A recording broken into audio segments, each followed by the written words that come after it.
All right. So, Matt, we've gotten some requests for me to tell some jokes in another language. So, Okay. So here's one in Spanish. All right. Uno.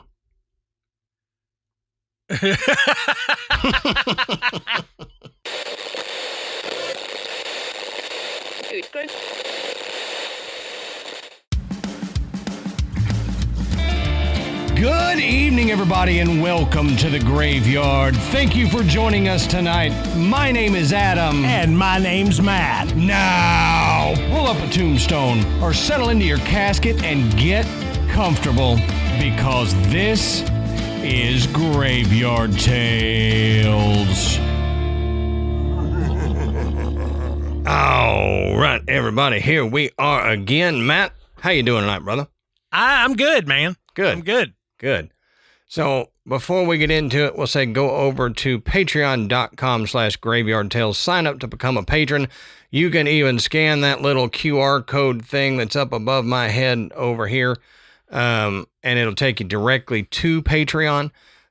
We've got 3 different levels, and we think that any level you choose, you're going to love. But if you do the $1 a month, you get a short Patreon bonus episode a month. And it's usually like a miniature Graveyard Tales episode. If it's something that we don't have enough to do an hour and a half on a main episode, we'll put it on a Patreon episode. Same kind of content, same thought there. But if you move up to 5, then you get the audio and video version of that Patreon episode, plus you get ad-free audio and video versions of the main episode as well. Then if you move up to 10, you get all of that, plus you get the audio and video versions of our second show, Side Quest. And Side Quest is a fun little side quest for me and Matt. It's like this is our main path in the video game. And then we have opened the door and, oh, hey, look, side quest. Here's me and Matt talking about who knows what for who knows how long. We range from eating weird stuff to drinking weird sodas to playing games. Sometimes I tell Matt some stories about people surviving things they shouldn't have survived. Matt likes to bring trivia to it because Matt is a trivia master and I am an idiot. So it works out really well for humor there if you're into it. It's a more comedic and behind the scenes kind of thing if you're interested in that with me and Matt. But we think any level you pick, you're going to enjoy it. Oh, yeah. We think it's a great value for the bonus content you get. So go check it out. We really think you'll enjoy it. Yep. And while you're online checking it out, share Graveyard Tales with somebody. Share it with your best friend. If your best friend does not listen to Graveyard Tales, why? Get them listening to it. If your arch nemesis doesn't listen to Graveyard Tales, go tell them to listen to Graveyard Tales, and then if you want to smack punch them in the face. Yeah, you can do that too. But just tell them to listen to Graveyard Tales. Share the show. We haven't said it in a while, but we are an independent podcast. We don't run off advertisements from a corporation like other shows do. We don't get pushed on any show that we're not friends with and share a recommendation from one another. So you guys have grown us to this point after about 9 years. And we appreciate that very much. And we would like to grow the Graveyard even more. So go out there and share it. If you've got a random sticker, I am not condoning sticking it on anything that shouldn't have stickers on it. But, like at my barber shop, they got a cabinet of stickers. Put a Graveyard Tale sticker on there, if you have something like that. But just share Graveyard Tales and let's get more people into the graveyard because it'll be here before we know it. But our end of year listener stories episode is coming up. And the more of y'all in the graveyard, the more stories we get. That's right. The more work it is for Adam to put it all together. So you want to make me work, right? So make me work, make me sweat getting these stories together. So on that note, Matt, why don't you tell us, what are we talking about tonight, brother? Okay, so tonight we're headed to one of the most historic and, according to many folks, one of the most haunted cities in the southern United States, and that's Natchez, Mississippi. Mm-hmm. I mean, we're talking about these grand antebellum mansions, streets that are centuries old, and history that's just full of war and mystery and tragedy. I mean, it is no surprise that stories of restless spirits have lingered here for generations. Yeah. I mean, from a former general who may still patrol the home that he loved to a mansion where phantom harp music echoes through empty halls. I mean, there are so many just wild, unique, and scary stories that come out of places in Natchez, Mississippi that we thought taking the time to talk about some of these places would be great. So we're going to talk about some haunted inns, hotels. I don't really use the term inn much anymore. No. So when you say it in normal speech, it sounds kind of weird. Yeah. Unless you're talking about like plural. A budget inn, we don't normally say that. Yeah. Well, I don't ever refer to a hotel or a motel as an inn anymore, unless I'm telling somebody that there's no room at the inn, that's just kind of a phrase. Or you're singing that song, Hotel, Motel, Holiday Inn. Yeah, right. Unless it's in the name of the place. Okay. Yeah. Yeah. But anyway, we're going to talk about a couple of those. And we even found more places that we can't cram into one show. Right. So look for other shows coming up about places in Natchez. Okay. But I mean, sit back and enjoy this one because there are still some spirits that are lingering around Natchez. Oh, yeah. So Adam, I think we're going to start with the Monmouth Inn tonight. So I know that place has some very rich history.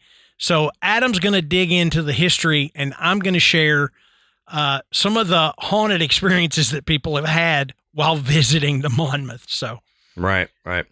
So as we always say, go check our sources down in the bottom of the show notes. You can find where we found all the information. Everything we talk about is going to be sourced and referenced down in our show notes. Now, had I not spent basically a day rewriting my my notes here, we would have to do 3 episodes on just the Monmouth. One and a half of them being just the history. Yeah. So if it's another one of those places where you're like, man, I live in Natchez and you didn't talk about that. I know this about the Monmouth. You're probably right. Yeah. I just had to keep it to some of the highlights and the things that pertain to Matt's portion of the episode as much as possible and cut out some of the other stuff. Yeah. Remember back, for those of you that have been with us all these years, remember when we used to say, we're giving you the Cliff Notes version of some of this stuff. That's definitely the case tonight. Right, for sure. And we'll get to the end of the history and you'll go, that was the Cliff Notes version? Yes, it was. Yes, it was. Now, if you've ever been to Natchez, Mississippi, you know it doesn't feel like most southern towns. There's towering oak trees draped in Spanish moss that line the quiet streets. And then there's magnificent antebellum mansions that Matt mentioned that seem frozen in time. And it's easy to admire the beauty of the city, but beneath that beauty is much more of a complicated story. Now, before the Civil War, Natchez was one of the wealthiest cities in America. Cotton created fortunes almost overnight, attracting politicians, businessmen, lawyers, and plantation owners from across the country. Grand homes became symbols of success, but that wealth came at an enormous human cost. Those elegant mansions were financed by slavery and built and maintained by enslaved men and women whose stories are just as much a part of Natchez's history as the families who own them. Tonight, we're going to look at one of the city's most remarkable homes, and that's the Monmouth.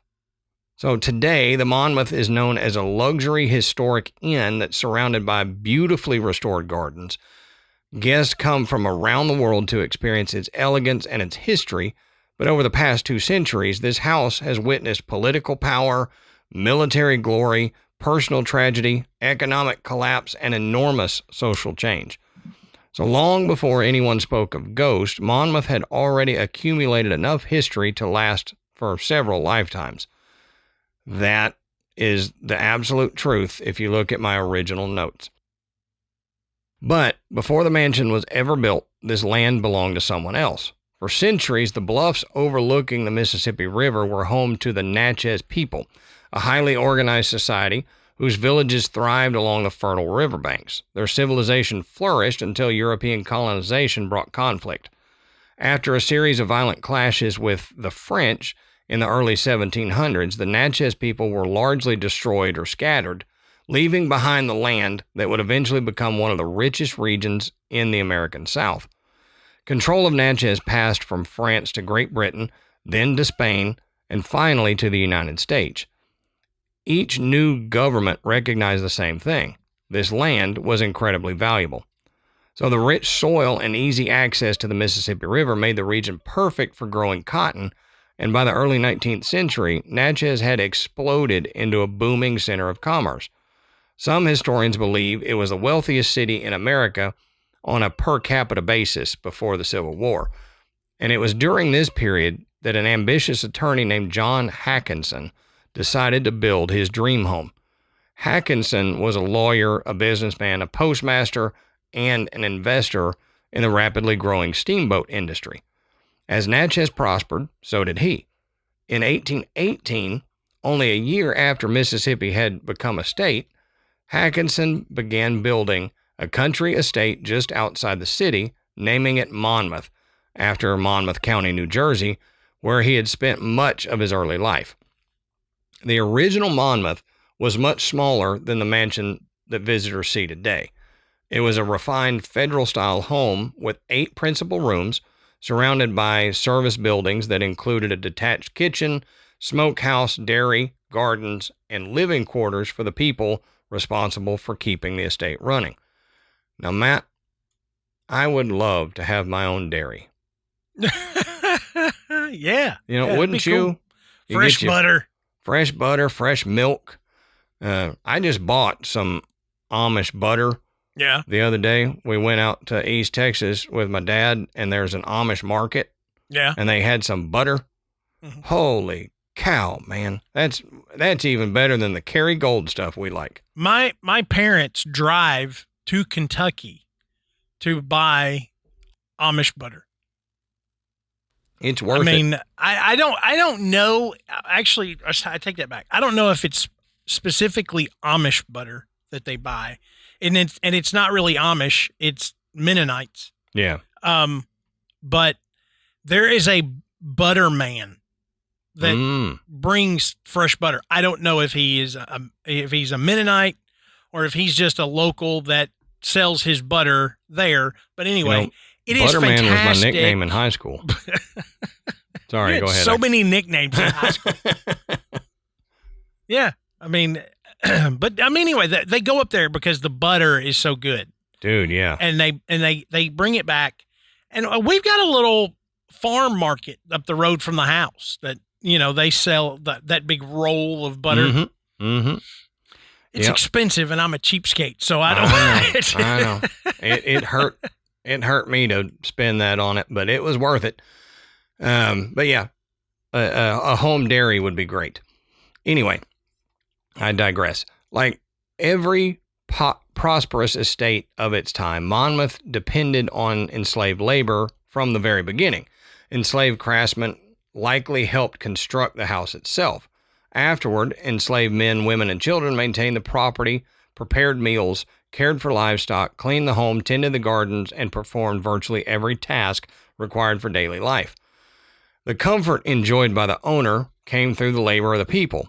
Now, ironically, John Hackinson would enjoy his dream home for only a short time. Not long after Monmouth was completed, Hackinson died unexpectedly. How many times have we heard that, Matt?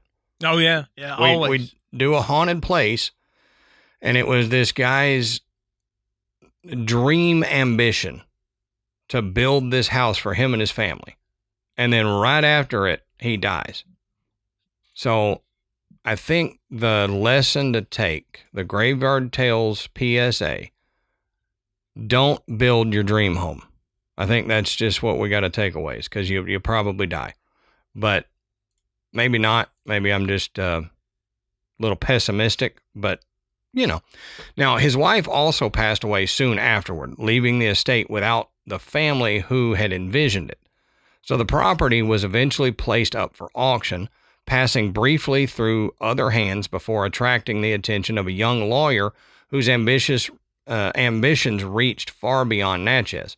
His name was John Anthony Quitman, and under his ownership, Monmouth would be transformed from a modest country villa into one of the grandest estates in Mississippi, while its owner would become one of the most influential and controversial figures in the state's history. Now, when John Anthony Quitman purchased Monmouth in the 1820s, he was still a rising attorney with enormous ambitions, like I said, but few could have predicted that the quiet estate outside Natchez would eventually become the home of one of Mississippi's most famous political and military leaders. Quitman had been born in Rhinebeck, New York in 1798.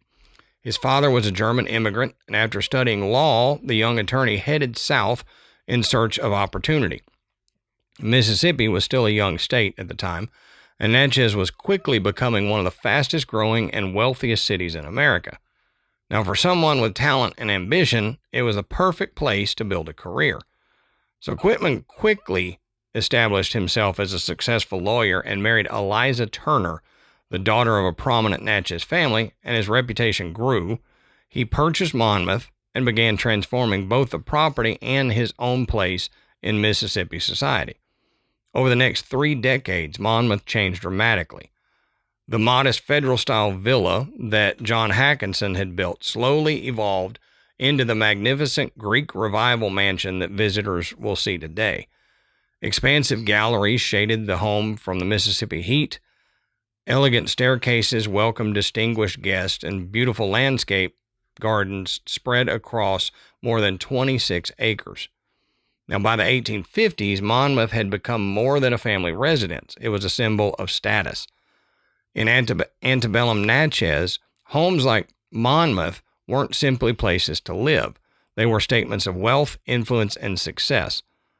Politicians, judges, military officers, businessmen, prominent planters, all of them passed through its doors. Lavish dinners and important conversations filled its rooms as Natchez reached the height of its prosperity. Now, one of the best-known individuals to be connected to Monmouth was Harry Nichols. Harry served as Quitman's personal valet, and it placed him closer to one of Mississippi's most powerful men than almost anyone else. Unlike many of the enslaved workers who never left the plantation, Harry traveled alongside Quitman during some of the defining moments of American history. He accompanied him during the Texas Revolution and later throughout the Mexican-American War.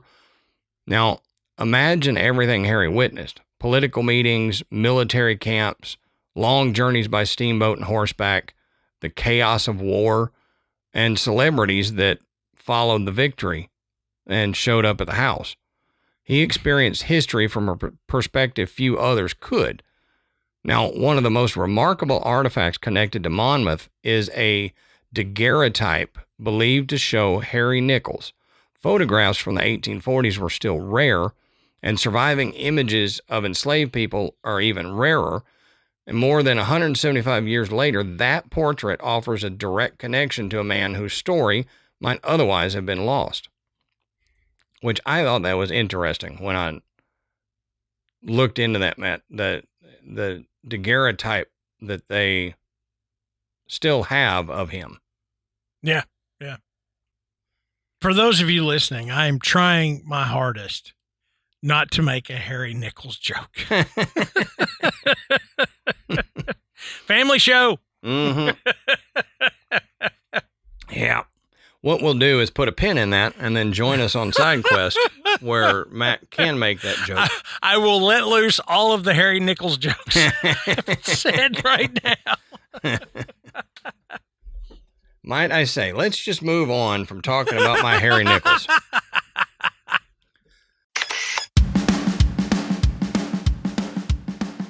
All right, so this episode is sponsored by 11 Labs. Now, the other day, I had to call a customer support line for something, and I got the automated AI voice. And it kept leading me through the same troubleshooting options over and over and over. And I kept having to say, let me speak to a human. And this went on, Matt, for like an hour until I could finally get it resolved. Now, if they had had 11 agents by 11 labs, this wouldn't have been a problem at all. AI is showing up just about everywhere these days, but one of the coolest uses that we've seen is realistic voice technology. If you've ever heard an AI voice that made you stop and wonder if it was actually a real person, there's a good chance it came from 11 Labs. They're known for creating incredibly expressive, natural-sounding AI voices that don't have that robotic feel that we've all gotten used to, the typical AI voice, but they've gone way beyond simple text-to-speech. Their new 11 agents can actually listen, respond, and carry on full conversations in real time, and they can do it in more than 30 languages with very little delay. So that opens the door for all kinds of uses, whether it's customer support, sales, or building custom voice experiences for your business. It's easy to see why so many companies are using them. In just about 4 years, they've grown to over 4 million AI agents deployed, and they've reached an impressive $500 million in annual recurring revenue. They also meet enterprise-level security standards, including SOC 2, HIPAA, and PCI compliance. Yeah, if you run a business with any kind of customer operation, support, sales, onboarding, you can start with a demo at 11labs.io/grave. Now, see what 11 agents can do for your specific workflows. Guided rollout capacity is limited each quarter, so if you want to be one of the first companies with a customer experience that people actually talk about in a good way, now is the time. 11labs.io/grave. That's ELEVENLABS.io/grave.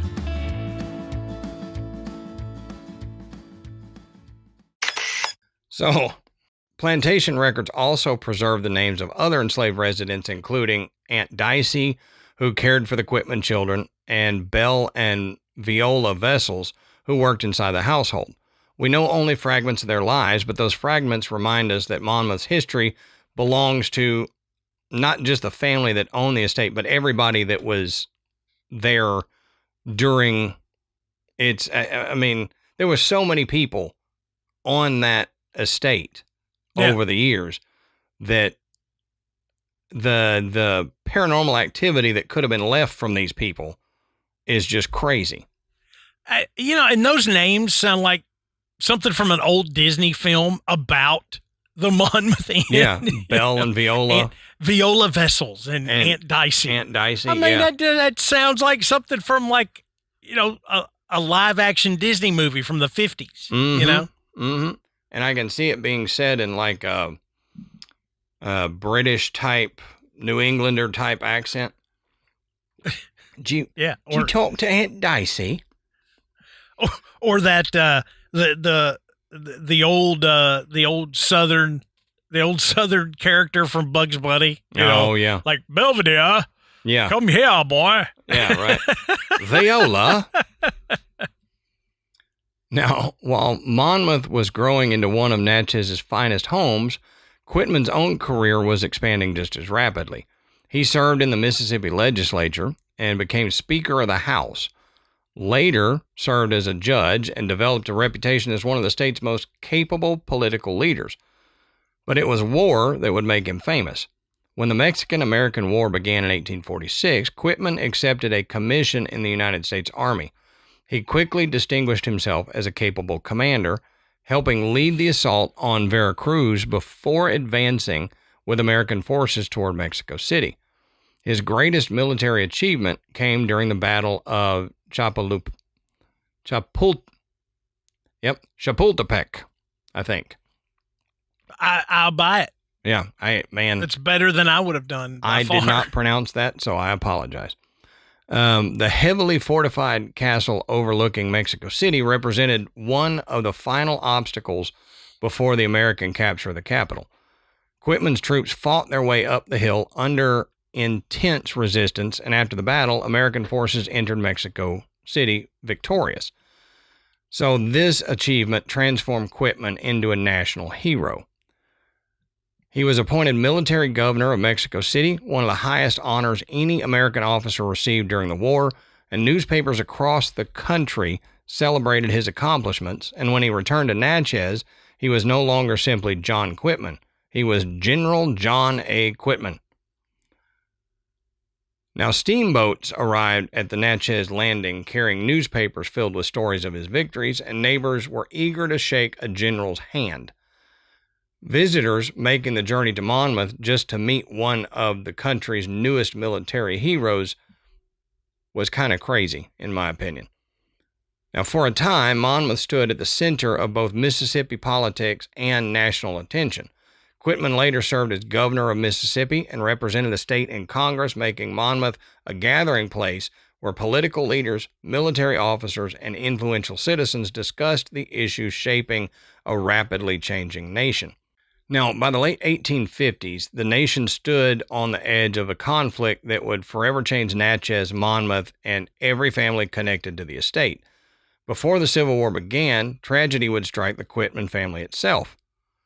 For all of John Anthony Quitman's success, there was one thing that he could never conquer. That was time. By the late 1850s, he had accomplished more than most men could hope to achieve in a lifetime, and he had become celebrated as a military general, governor, congressman. He was one of the most recognizable figures in the state, and Monmouth had grown into one of Natchez's finest estates, seemingly representing everything that the Old South believed would last forever. But history rarely allows anything to remain unchanged. So in 1858, Quitman's health began to fail. Years of public service, military campaigns, and overseeing his plantation had taken their toll. On July 17, 1858, he died at Monmouth at just 59 years old. Man, I know it was 1858, but when I was younger, 59 would have seemed old. Oh, yeah. That's not that far for me. But look at what all he did in 59 years. That's true. I mean, that's crazy. That's true. I mean, he was involved in so much, and he didn't even make it to 60. Mm-hmm. Mm-hmm. Yeah, and that's stuff that nowadays, to be a general and all that, you don't normally make it to general until you're almost 60. Or admiral until you're almost 60. Right. So, things were different. Oh, yeah. That's the answer to that always. Oh, yeah. Oh, things were different back then. Things were different. Yeah. You got married when you were 12. Yeah. You know, started having babies when you were 16, and you died when you were 30. Yeah. And that's the way we liked it. Yeah, and that was the good old days. That don't sound so good to me. Yeah, right? Sound like old days, but how are they good old days? You didn't have indoor plumbing. How could it have been great? Right, and no central AC. Here's the thing, man. Right, yeah. I would deal with a chamber pot if I had AC. But there ain't no way. I've dealt with a chamber pot with AC. Yeah, right. That's true. It wasn't by design. No, but it was much easier than without AC, right? Yeah, right. Oh, yeah. If it had been burning up in there, that chamber pot would have stank. Man. Mm-hmm. Now, his death was mourned throughout Mississippi. Newspapers praised his military victories and political leadership, while friends and colleagues remembered a man who had helped shape the state's early history. For his family, however, the loss was deeply personal. The house that had once welcomed governors, generals, and politicians suddenly became much quieter. Only a year later, Quitman's wife Eliza also passed away, leaving their daughters to care for the estate. As heartbreaking as those losses were, an even greater tragedy was already unfolding across the nation. The United States was coming apart. So for years, debates over slavery and states' rights had pushed North and South further apart. And then after Abraham Lincoln was elected in 1860, Mississippi voted to secede from the Union, and before long, the Civil War had begun. So like many southern cities, Natchez sent its young men off to war to fight, and families anxiously waited for news from distant battlefields, uncertain what the future would hold. Well, unlike cities such as Vicksburg, Atlanta, and Richmond, Natchez escaped widespread destruction. So you remember we talked about some other haunted places in the South, in Mississippi, and they were basically sitting in a destroyed city. Natchez was not that way. Union forces occupied the city in 1863, but there was relatively little fighting, leaving many of its magnificent homes, including Monmouth, standing as much as they had before the war. But while the buildings survived, the society that created them did not. So the Civil War ended slavery, and it brought freedom to the men and women and children who had worked on the estate of Monmouth, and almost overnight everything changed. So the fortunes that had built Natchez began to disappear. The cotton profits declined, labor systems shifted, and maintaining enormous country estates became increasingly difficult. Families who had once entertained lavishly now struggled simply to keep their homes standing. So the Quitman family managed to hold on to Monmouth for many years, but the estate slowly slipped into decline. Gardens became harder to maintain, buildings aged, the grand gatherings that had once filled the mansion became little more than memories.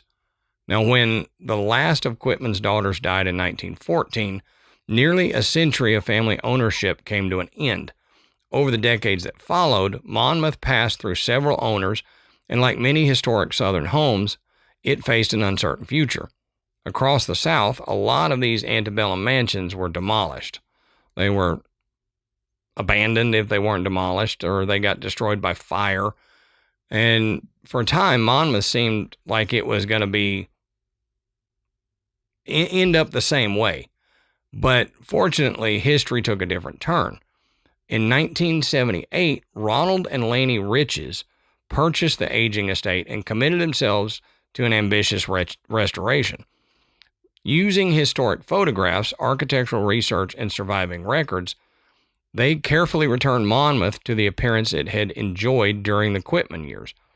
It was a lot of work, they said, but original furnishings had disappeared, rooms had been altered over the years, and decades of neglect had left their mark on the property. But little by little, Monmouth was brought back to life.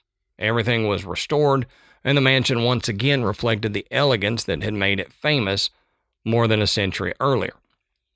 Now, rather than becoming a museum frozen in time, Monmouth found a new purpose as a historic inn. Today, visitors can spend the night in rooms where governors, generals, and generations of family once lived, and they can walk beneath these old oak trees, explore beautifully restored gardens, and experience one of the finest surviving examples of antebellum architecture in the South. Monmouth has now stood for more than 200 years. That's a long time in America. Yeah, really. I mean, we don't have buildings that old typically. No. It seems like a short time to Europeans who have buildings that are 700 years old. Yeah. You know, castles that are 2,000. Thousands of years old. We don't have that here. No. So 200 years is a long time for a house or anything in the United States. If you think about it, we just celebrated 250 years of the nation. Yeah. So it's been around almost as long as the nation of United States has been. But you can see it's taken some work, you know, to ensure that it lasted that long. For sure. Now, maybe that's why Monmouth continues to capture people's imaginations.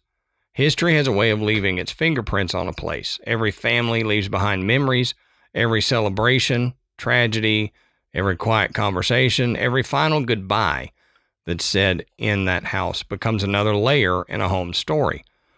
So for more than 2 centuries, Monmouth has been a home to all of the famous people of the area. Now, there are stories surrounding this house that can't be found in deeds, census records, or old newspaper clippings. And these stories have been passed from guest to guest, from employee to employee, and from one generation to the next. Now, whether they're simply legends born from the crazy history or there's something more, we need to look into. Yeah. And so while Adam covered the history of Monmouth, let's talk about what people say happens there after the sun goes down. Now, if you've listened to Graveyard Tales for any amount of time, you know there's one thing that we hear over and over when it comes to historic homes. The owner loved the place so much that he just never left. Mm-hmm. And that's exactly the legend surrounding Monmouth. The man at the center of almost every ghost story is General John A. Quitman. Sure. Now, Adam already told you about Quitman's impressive career, but one detail really stands out when you look at the hauntings. He wasn't just another wealthy landowner.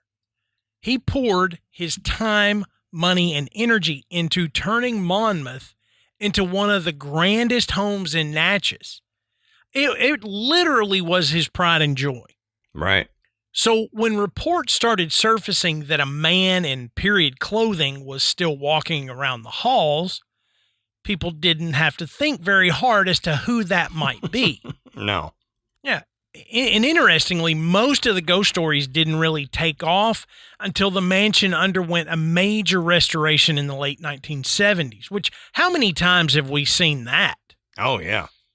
You know, there's something about restoration of an old building that stirs up those spirits, whether it's because they don't like what's happening, maybe they appreciate what's happening, or maybe it's one of those things that, you know, the hustle and bustle of daily life, people don't pay attention to things. And as soon as workers are spending time maybe alone or in small groups inside a home, they begin to notice things that the routine traffic doesn't necessarily see. Right, right. Now, that's where we're going now. Workers restoring the home started hearing heavy footsteps echoing through the upper floors. So naturally, they just thought someone was walking around upstairs. No big deal. Mm-hmm. So they'd stop what they were doing and go look, because if everybody on your crew is accounted for and there's someone knocking around upstairs, you know, your first thought is, uh-oh, somebody's upstairs that doesn't belong there, or there's someone here that could get injured, you know, with all this construction, you know, something we need to investigate. We know none of us are there, so let's go up there and look. Nobody. Hmm. You know, and I need to clarify, this is the attic that we're talking about. Okay? Right, right. So you wouldn't necessarily think it's, you know, somebody's up there working in the attic if you're looking around and going, everybody's here. Mm-hmm. Did we send someone to the attic for something? No. Well, what the heck is going on up there? Yeah. You sure we didn't send an apprentice up there as a joke? Yeah. Did we tell somebody to go up there looking for blinker fluid or something stupid? You know, what are we hearing? The Canooner valve is leaking. Go check it out. That's right. And the hallways were empty, but the footsteps kept coming. Now, several workers on different crews reported hearing the exact same thing. Slow, deliberate footsteps that sounded more like heavy boots than an old house settling. The stories became so common that someone eventually joked that General Quitman was just making sure they were restoring his house correctly.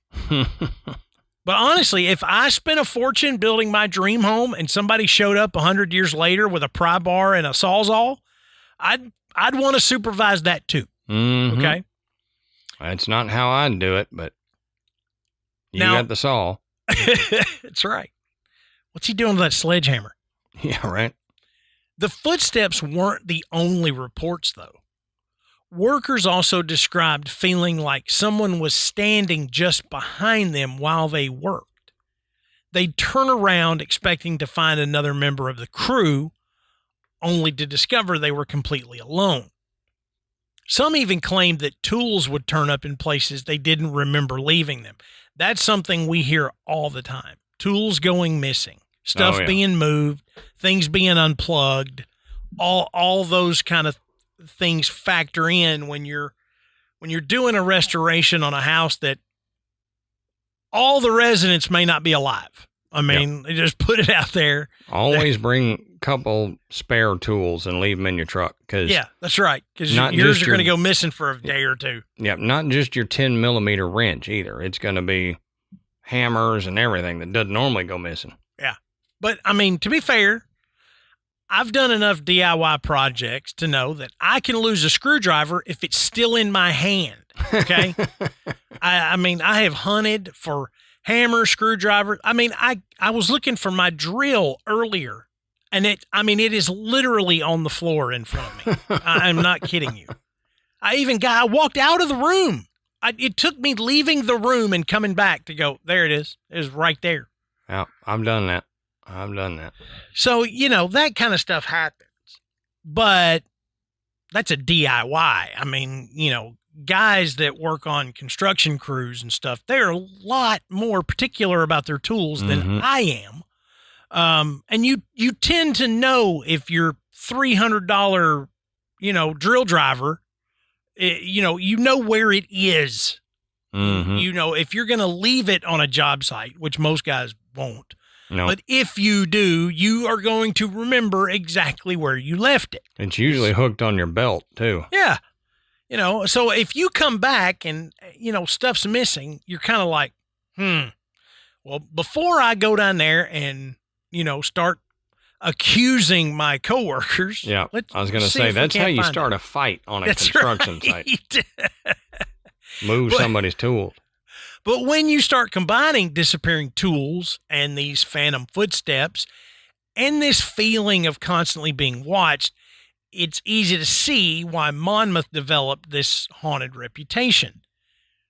And once the restoration was finished and overnight guests started arriving, the stories became even stranger. And I mean, it wasn't just the restoration crews. Once Monmouth reopened as an inn, guests reported many of the same experiences, like their tools would go missing. But the most famous stories involved sighting of a man believed to be General John Quitman himself. Several guests have described seeing a tall gentleman dressed in 19th century clothing or what appeared to be a military uniform.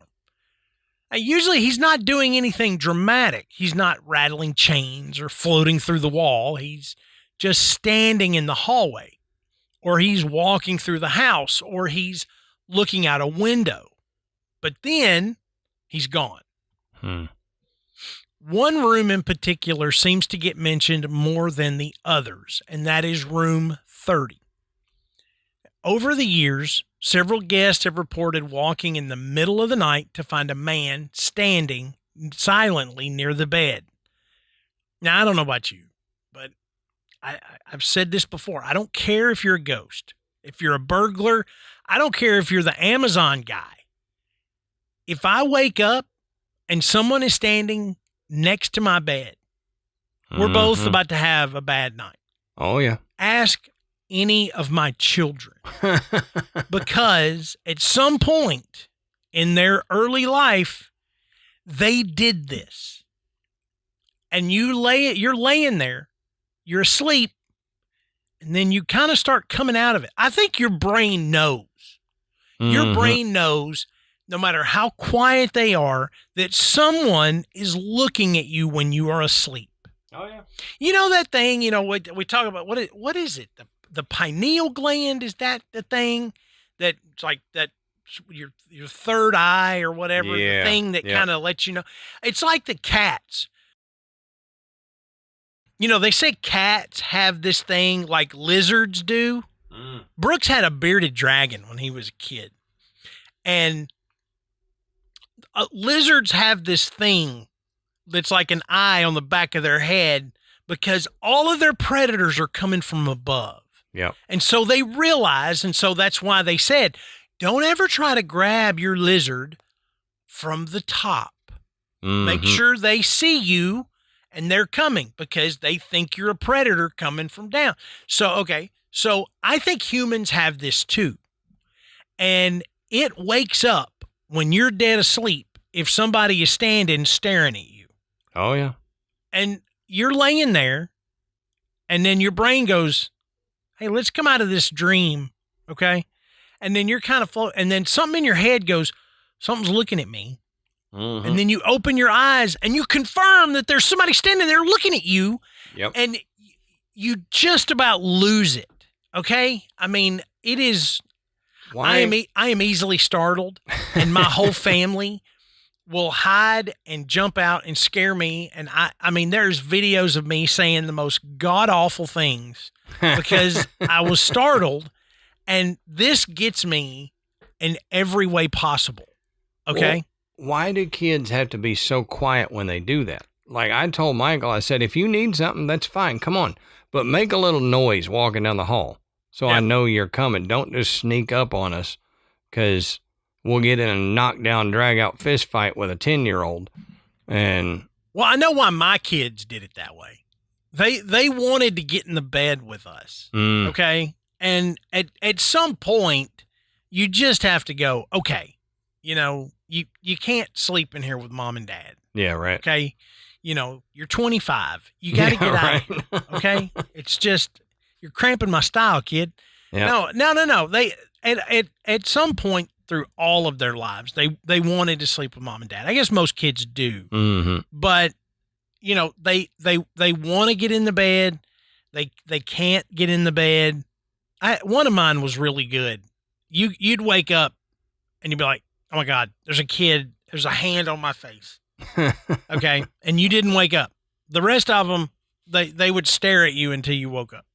And scared the bejesus out of you. You're half asleep, and now you're like, just get in the bed.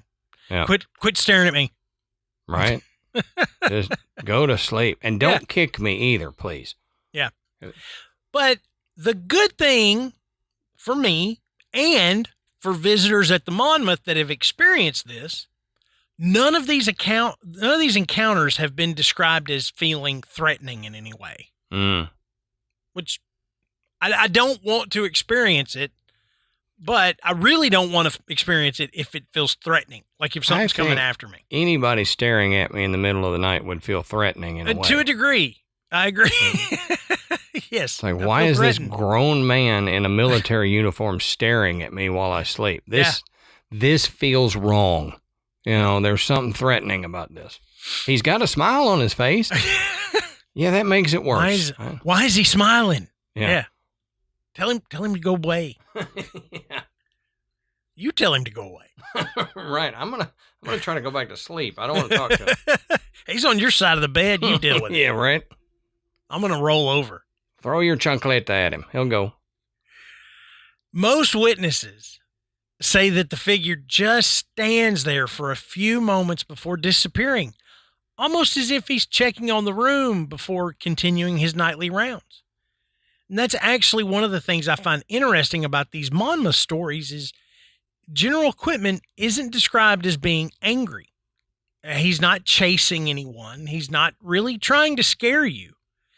And if these reports are genuine, he seems more like a homeowner who's still convinced that this is his house. So maybe there's some level of confusion as to why are you sleeping in my house?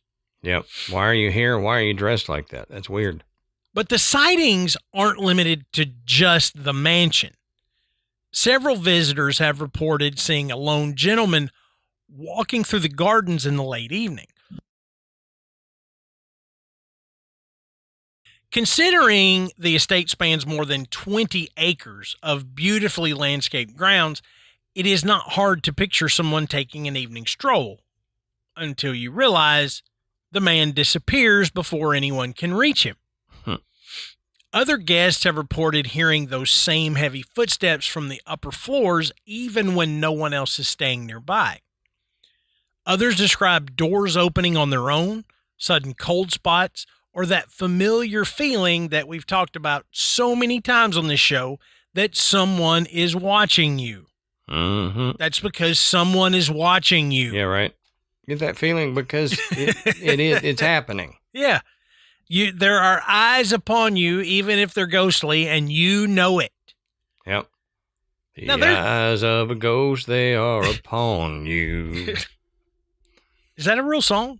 Yeah, the Walker, Texas Ranger, but it's the eyes of a ranger. No. I was like, that sounds familiar to me. Yep. I don't remember. I didn't want to sing anymore for copyright purposes, but I have seen so many episodes of Walker, Texas Ranger just being in a patient's house. Oh yeah, I believe it. I never tuned in myself, but I think I've seen them all, not in order. It was a good show. It was all right. I didn't mind it. Now kick your leg 10 times. We're going to see what Walker does this time. Yep. After this, we'll see what Walker's up to, but you need to do this move. But all of the experience, there could be perfectly ordinary explanations. Okay. 100%. Old houses settle and historic buildings make weird noises. Mm-hmm. And if you spend the night in a mansion that's nearly 2 centuries old, after hearing ghost stories all evening, your imagination may be working a little overtime.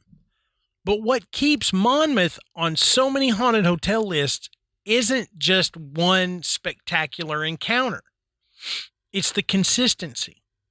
I mean, for decades, different guests, different employees, and different restoration workers have all reported very similar experiences. Heavy footsteps, a dignified man in period clothing, a quiet presence walking the halls and gardens. Now, whether that's the spirit of General John Quitman or simply a good ghost story that's become part of Monmouth's history, you can decide.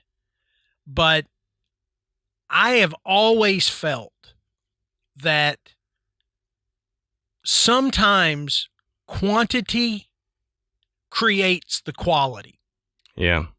That nobody is running out in the middle of the night. We've talked about hotels where people are checking out at 2 a.m. because they just can't stand it.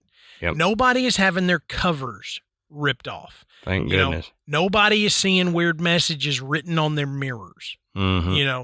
None of that. Okay. So those kind of experiences really seem to be few and far between when you start looking at the volume of people that come through some of these hotels over the years. They have 4 or 5 really amazing stories, but thousands of guests, and you've only got maybe a handful of people that's ever actually experienced this. Yeah. You're like, oh, okay. Maybe not. Maybe somebody got a little excited. Maybe somebody's making it up. Mm-hmm. Whatever.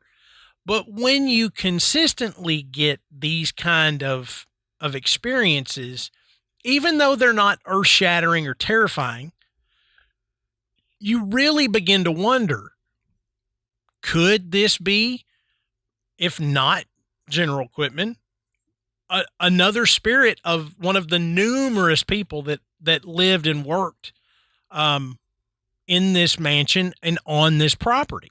Yeah.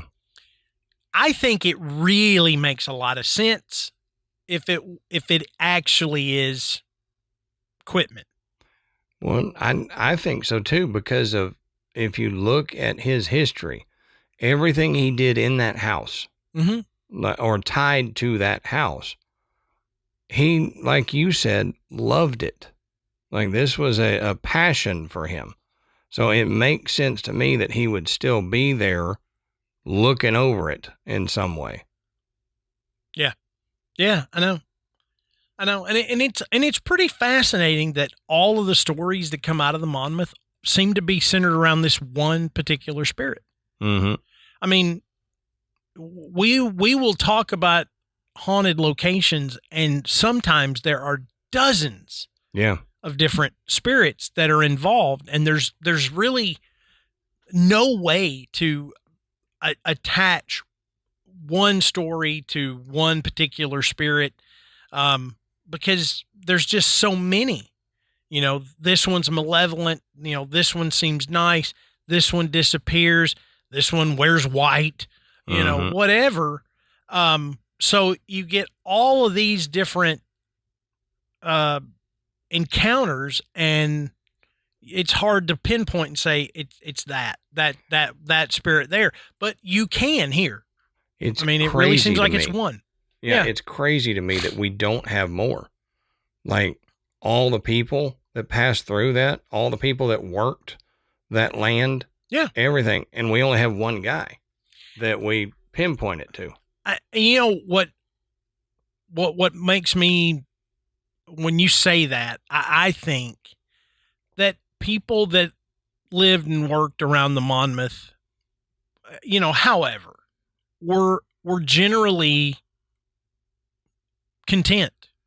I'm not necessarily going to say happy. I can't imagine that anybody that was enslaved and worked there was happy to be there. Yeah.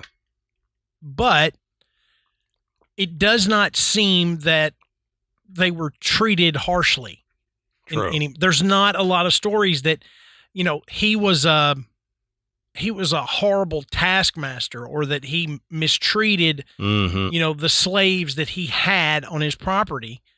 So, not that it was good that he had them, but at least he treated them, with some level of compassion.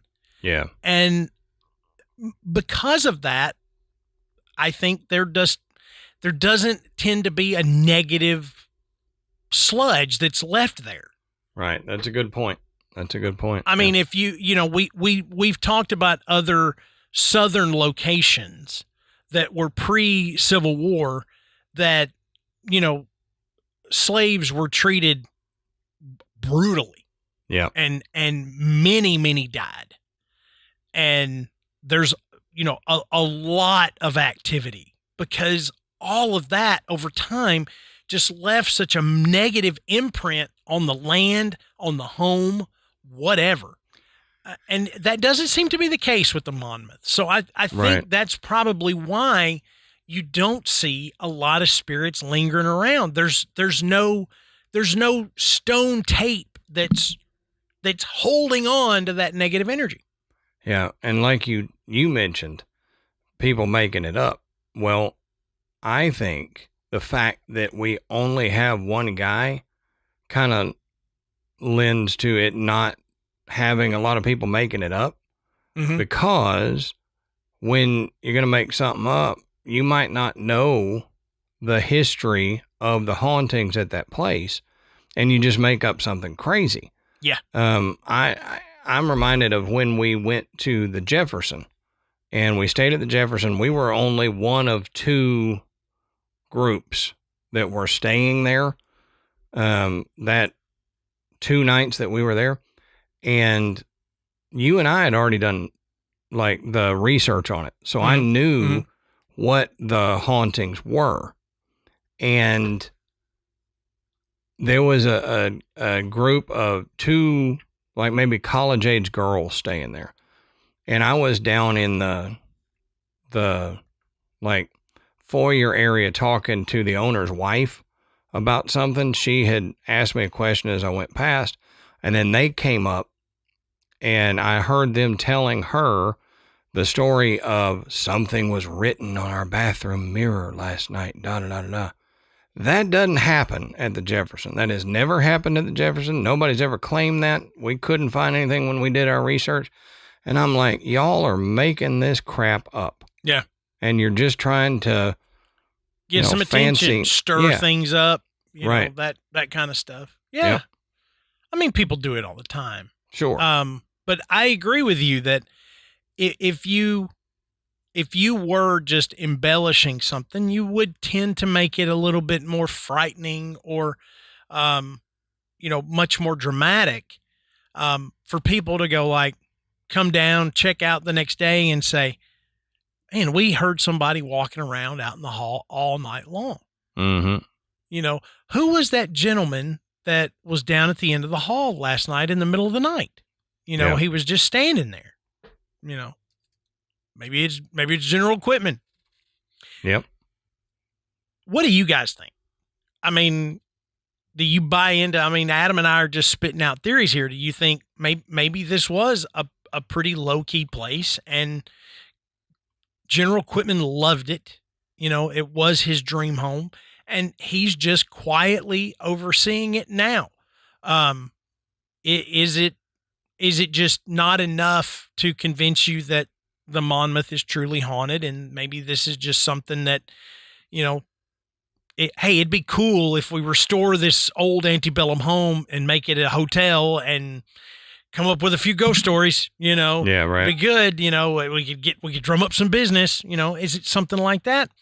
You know, let us know. And for those of you who go, boy, I tell you what, there's a lot of other haunted places in Natchez. Believe me, we know.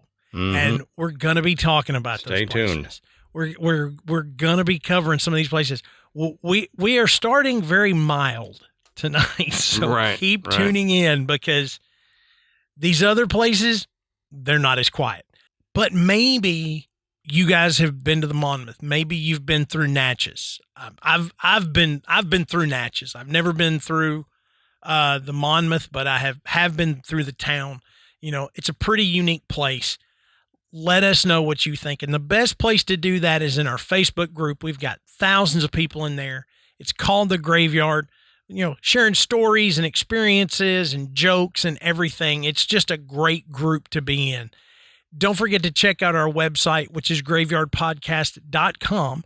And there you can find links to purchase Graveyard Tales merchandise and you can listen to the show, and that's where you can become a patron. And thank you so much to everybody who has donated to the work that Adam and I have done over the years. We sincerely appreciate it, and we absolutely could not keep doing it without your help. So thank you very much. Oh, yeah. So until next time, we'll save you a seat in the graveyard. See you soon.